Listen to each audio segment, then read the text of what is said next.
bonbonne de gaz à Paris, les 3 suspects mis en examen par un juge antiterroriste et écroués. Les 3 hommes, dont 2 fichés pour radicalisation islamiste, présentés le 6 octobre à un juge antiterroriste dans l'enquête sur des bonbonnes de gaz retrouvées à Paris, ont été mis en examen et placés en détention provisoire.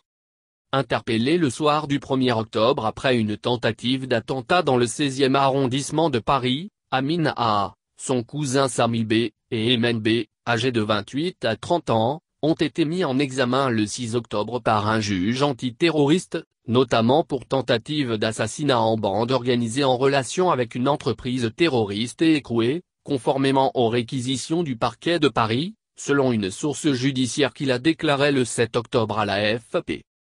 3 membres de leur entourage, également placés en garde à vue lundi et mercredi, ont pour leur part été relâchés, sans poursuite à ce stade. Les conséquences humaines et matérielles auraient pu être dramatiques, sans que l'on sache à ce stade les raisons pour lesquelles cet immeuble a pu être pris pour cible, avait déclaré le 5 octobre le procureur de la République de Paris, François Molin, lors d'un point presse.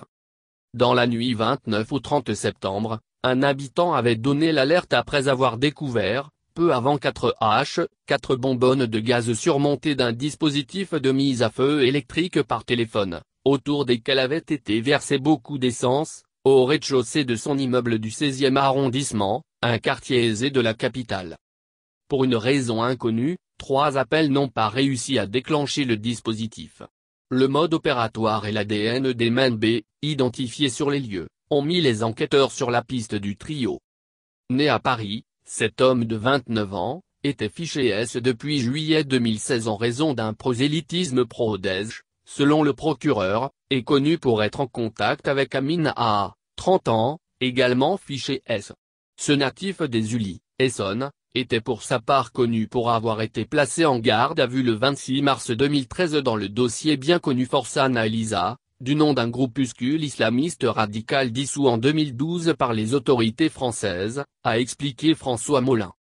Quant à Sami B., le cousin de 28 ans d'Emen B., avec qui il avait de nombreux contacts téléphoniques, les policiers ont retrouvé du matériel correspondant au dispositif à son domicile.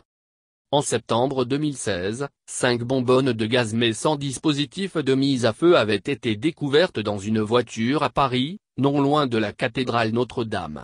Un commando de femmes, téléguidé de Syrie Parler, avait été arrêté.